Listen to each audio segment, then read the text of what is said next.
காற்றில் கலந்திருக்கிறது கானக்குயில். காற்றில் எந்தன் கீதம் என்று இங்கே தமிழ்நாடு மட்டும் இல்லை, ஒட்டுமொத்த தென்னிந்தியாவுமே தன்னுடைய குரலால் ஆட்டுவித்தவர் எஸ் ஜானகி அவர்கள். கடந்த 1957 தொடங்கி 2016 வரைக்கும் அவர் பாடிய எண்ணற்ற பாடல்கள் என்றென்றும் தமிழர்கள் மட்டுமல்ல, இந்தியர்களின் அனைவரது நெஞ்சங்களிலும் நீங்காத ஒரு இடம் பெற்றிருக்கும்னு சொன்னால் அது மிகையாகாது.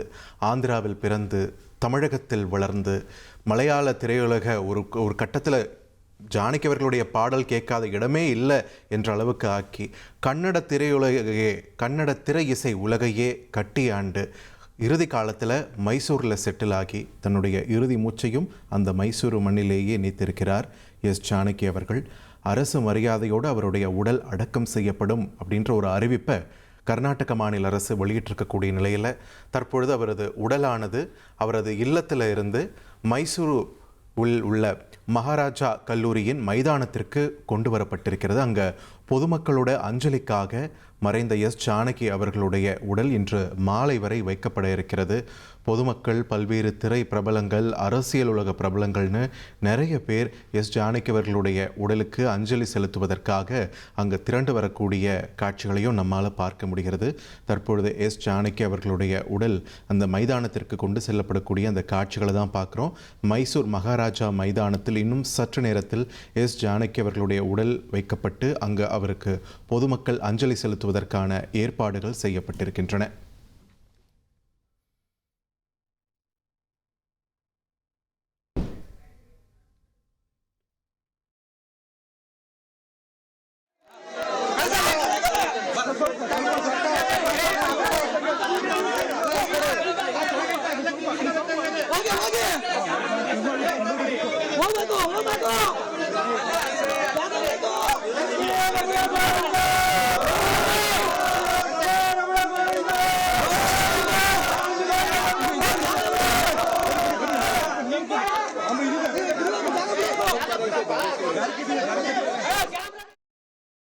எஸ் ஜானகி என்று சொன்ன உடனே நம்மள நிறைய பேருக்கு, குறிப்பாக 90களில் பிறகு பிறந்தவர்களுக்கு அந்த ஒரு எளிமையான உருவம் தான் நமக்கு நினைவுக்கு வரும். ஒரு வெள்ளை புடவை, நெத்தியில் விபூதியும் சந்தனமும் வச்சுக்கிட்டு முடிஞ்ச வாரின ஒரு தலைமுடியோட ஒரு கையில் ஒரு நோட்டு புத்தகம், தன்னோட பாடல் வரிகளை எழுதி வச்சுக்கிறதுக்காக அந்த நோட்டு புத்தகம், அதோட மைக் முன்னாடி நின்று அவங்க பாடக்கூடிய காட்சிகள் தான் நம்மள நிறைய பேருக்கு நினைவில் இருக்கக்கூடியது. அதற்கு முன்னாடி அவங்களுடைய கணவர் மறைகிறதுக்கு முன்னாடி நெத்தியில் ஒரு பெரிய பொட்டோட எப்பயுமே எஸ் ஜானகி அவர்கள் வலம் வருவாங்க அப்படின்றதையும் பழைய வீடியோக்கள் பார்க்கும்போது நமக்கு தெரியுது.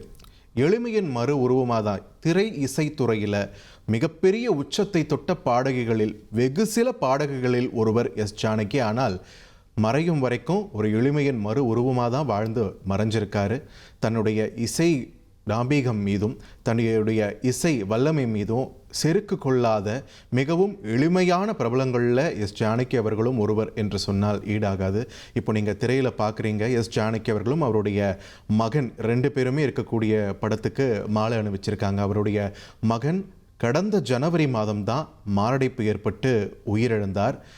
மகன் போன 6 மாதத்தில் தாய் ஜானகியும் தன்னுடைய மகனோடு போய் சேர்ந்திருக்கார், அதே மாரடைப்பால் உயிரிழந்து. ஸோ தாயும் மகனும் தற்பொழுது மரணத்தில் இணைந்திருக்கிறார்கள் அப்படின்னு ஒரு சின்ன ஆறுதல் வேணால் நம்ம பட்டுக்கலாம். ஆனால் இந்த இழப்பு ஒரு ஈடு செய்ய முடியாத இழப்பு. தமிழ் சினிமா மட்டுமில்லை, ஒட்டுமொத்த தென்னிந்திய சினிமாவுக்குமே ஒரு பேரிழப்பு என்று சொன்னால் மிகையாகாது. தமிழ் இசை உலகம் மட்டும் இல்லாமல் இந்திய திரை இசை உலகில் மிக அதிக நட்சத்திர அந்தஸ்து பெற்ற வெகு சில பாடகர்களுள் ஒருவராக இருந்தவர் எஸ் ஜானகி அவர்கள்.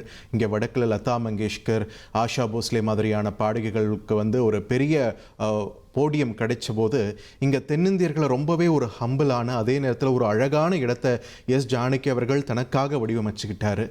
இங்கே இருக்கக்கூடிய 5 மாநிலங்களில் இருக்கக்கூடிய மக்கள் ஆயிரக்கணக்கான பாடல்கள் மூலமாக கோடிக்கணக்கான நெஞ்சங்களில் என்றென்றும் வாழ்ந்து வரும் எஸ் ஜானகி அவர்கள் இன்று நம்முடன் இல்லை. மைசூரிலிருந்து வரக்கூடிய அந்த நேரடி காட்சிகளை பார்த்துட்ருக்கோம். அங்கிருந்து நமது செய்தியாளர் சதீஷ் முருகன் தற்போது இணைப்பில் இணைகிறார். சதீஷ் முருகன், மைசூரில் என்ன நிலவரம் தற்பொழுது? அவர் உடல் அங்கே மகாராஜா கல்லூரி மைதானத்துக்கு கொண்டு செல்வதற்கான பணிகள் எந்த நிலையில் இருக்குது? அங்குள்ள சூழல் என்ன?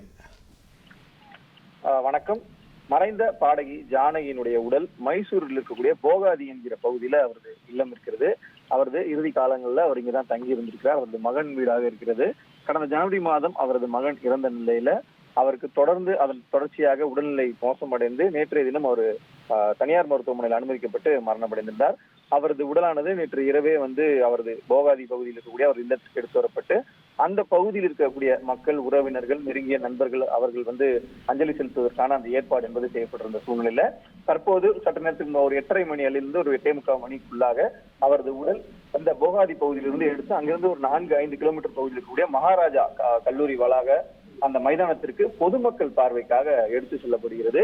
வாகனம் மூலமாக எடுத்து செல்லப்பட்டு தற்பொழுது அங்கு விரிவான ஏற்பாடு கர்நாடக அரசால் செய்யப்பட்டிருக்கிறது. அதே போல உள்ளாட்சி அமைப்புகளாலும் பல்வேறு விரிவான ஏற்பாடுகள் செய்யப்பட்டு பொதுமக்கள் அஞ்சலிக்கு அந்த உடலானது தற்போது எடுத்து செல்லப்பட்டு அங்க வைக்கப்படுகிறது. நாம் பார்த்துக் கொண்டிருக்க காட்சி மைசூரிலிருந்து போகாதி பகுதியில் இருக்கக்கூடிய அவரது இல்லத்திலிருந்து அவரது உடல் எடுத்து செல்லப்படக்கூடிய காட்சி.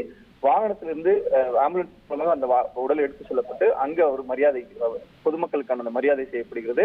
நீங்கள் தெரிவித்தது போல சுமார் 5 மாநில அரசுகள், மாநில மக்கள், அது தவிர ஒரு 17-18 மொழிகள்ல அவர் பாடிய பாடல் என பல்வேறு பல்லாயிரக்கணக்கான பாடல் பாடிய சூழ்நிலை அவரது வீட்டில் இருக்கக்கூடிய அவரது உடல் வைக்கப்பட்ட பகுதிக்கு அந்த பகுதியில் இருக்கக்கூடிய பொதுமக்கள் மட்டுமல்லாமல் தமிழ் பேசக்கூடிய, மைசூரில் வாழக்கூடிய தமிழ் பேசக்கூடிய, ஹிந்தி பேசக்கூடிய, மலையாளம் பேசக்கூடிய பொதுமக்கள் அந்த நேரடியாக அவரது உடலுக்கு அஞ்சலி செலுத்தியிருந்தனர். அவரது இல்லத்திற்கு நேரடியாக அவரது பாடல் ஈர்க்கப்பட்ட ரசிகர்கள் நேற்று இரவு முதலே சாரை சாரையாக அந்த பகுதிக்கு வந்திருக்கக்கூடிய சூழ்நிலை. சற்று நேரத்திற்கு முன்பாக அந்த மைசூர் பகுதியில் இருக்கக்கூடிய மகாராஜா கல்லூரி வளாக மைதானத்தில் அந்த உடலானது தற்பொழுது வைக்கப்பட்டிருக்கிறது. 3 மணி வரை பொதுமக்களுக்கான அந்த அனுமதி என்பது வழங்கப்பட்டிருக்கிறது. காவல்துறை ஏற்பாடு என்பது விரிவாக செய்யப்பட்டிருக்கிறது. நூற்றுக்கணக்கான காவல்துறையினர் பாதுகாப்பு அந்த மைதானத்துல பாதுகாப்பு பணியில் ஈடுபட்டிருக்கிறார்கள். அதே போல பொதுமக்கள் செல்லக்கூடிய அந்த தடுப்புகள் அமைக்கப்பட்டு எந்த வழியில் அஞ்சலி செலுத்திவிட்டு வெளியேறுவதற்கான அந்த ஏற்பாடுகள் என்பது குறித்து பல்வேறு விரிவான ஏற்பாடுகள் என்பது தற்போது இங்கு செய்யப்பட்டு பொதுமக்கள் அஞ்சலி இன்னும் சற்று நேரத்தில் தொடங்க இருக்கிறது. சதீஷ், அங்குள்ள அரசியல் பிரமுகர்களும் அஞ்சலி செலுத்துறதுக்கு வரத்துக்கு இருக்காங்க அப்படின்னு சொல்லியிருக்காங்க. அந்த வகையில யார் யாரெல்லாம் வர வாய்ப்பு இருக்கிறது? இந்த பொதுமக்கள் அஞ்சலி பொறுத்த வரையில பொதுமக்கள் பார்வையிடும் பொழுதே இங்க இருக்கக்கூடிய திரைப்பிரபலங்கள், அதே போல அரசியல்வாதிகள் என பல்வேறு தரப்பினரும் இந்த பகுதிக்கு வர இருக்கிறார்கள். குறிப்பாக சட்டமன்ற உறுப்பினர்கள், அமைச்சர்கள் இந்த பகுதிக்கு உடல் வைக்கக்கூடிய அந்த மைதானத்துல அஞ்சலி செலுத்துவதற்கான ஏற்பாடு செய்யப்பட்டிருக்கிறது. கர்நாடக முதலமைச்சர் அரசு மரியாதையுடன் இறுதி அடக்கம் செய்யப்படும், நல்லடக்கம் செய்யப்படும் என்கிற அடிப்படையில அவர் தெரிவிச்சிருக்கிறாரு. அந்த அடிப்படையில அரசு தரப்புல இருக்கக்கூடிய பிரதிநிதிகள் இன்னும் சற்று நேரத்தில் இந்த பகுதிக்கு அந்த மரியாதை செய்வார்கள், அஞ்சலி செலுத்துவார்கள். பிறகு அந்த தகனமோ நல்லடக்கமோ செய்யக்கூடிய அந்த பகுதியில அரசு மரியாதை என்பது நடைபெறும். அந்த நிகழ்ச்சியிலும் அமைச்சர்கள் கலந்து கொள்வார்கள் என்று எதிர்பார்க்கப்படுகிறது. ரைட், நன்றி சதீஷ் முருகன். தொடர்ந்து நம்ம பேசலாம். அங்கே இருக்கக்கூடிய சூழல்களை அப்பப்போ நான் உங்ககிட்ட கேட்டு வாங்கிக்கிறேன். நேர்களே, தற்பொழுது மறைந்த எஸ் ஜானகி அவர்களுடைய உடல் மகாராஜா கல்லூரி மைதானத்திற்கு கொண்டு செல்லும் பணிகள் மேற்கொள்ளப்பட்டு வருகின்றன.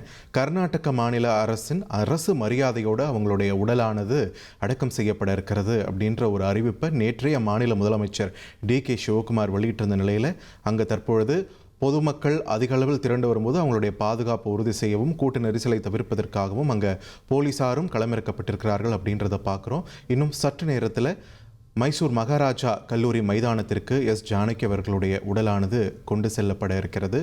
ஒரு மிகப்பெரிய ஒரு வெற்றிடத்தை விட்டுட்டு போயிருக்கார் அப்படின்னு சொல்லலாம். சில மரணங்கள் ஒரு செய்தியாக நம்மளால் கடந்து போக முடியாத அளவுக்கு ஒரு பெரும் தாக்கத்தை ஏற்படுத்தும். ஒரு 6 வருஷத்துக்கு முன்னாடி SP பாலசுப்ரமணியம் அவர்கள் மறைந்த போதும் இதே மாதிரியான ஒரு வெற்றிடம் நம்முடைய உள்ளங்களில் ஏற்பட்டது. அந்த SP பாலசுப்ரமணியம் அவர்களையே பாலுன்னு செல்லமாக, சுப்பிரமணியம்னு செல்லமாக கூப்பிட்ட ஒரு தாய் ஸ்தானத்தில் இருந்தவர் தான் எஸ் ஜானகி அவர்கள். அவர் SPB அவர்கள் மறைந்த போதே ஒரு வீடியோ ஒன்று வெளியிட்டிருந்தாங்க. எஸ் ஜானகி அவர்கள், என் பிள்ளை எவ்வளோ கஷ்டப்பட்டிருப்பானோன்னு ரொம்பவே உருக்கமாக அவர் பேசியிருந்த காட்சிகள் இன்னும் எனக்கு நினைவு இருக்குது. அந்த மாதிரியான ஒரு நபர் இன்னைக்கு அவரும் மறைந்திருக்கிறார் அப்படின்ட்டு கேட்கும்போது எஸ் ஜானகி அவர்கள் எவ்வளோ கஷ்டப்பட்டிருப்பாங்களோ அப்படின்ற ஒரு எண்ணம் தோன்றாமல் இல்லை. ஏன்னா 6 மாதத்துக்கு முன்னாடி தான் எஸ் ஜானகி அவர்களுடைய மகன் முரளிகிருஷ்ணா அவர்களும் மாரடைப்பால் காலமானார் தன்னோட 65வது வயதில். இப்போ 6 மாதம் கழித்து எஸ் ஜானகி அவர்களும் தன்னுடைய மகனிடம் சென்று சேர்ந்திருக்கிறார்.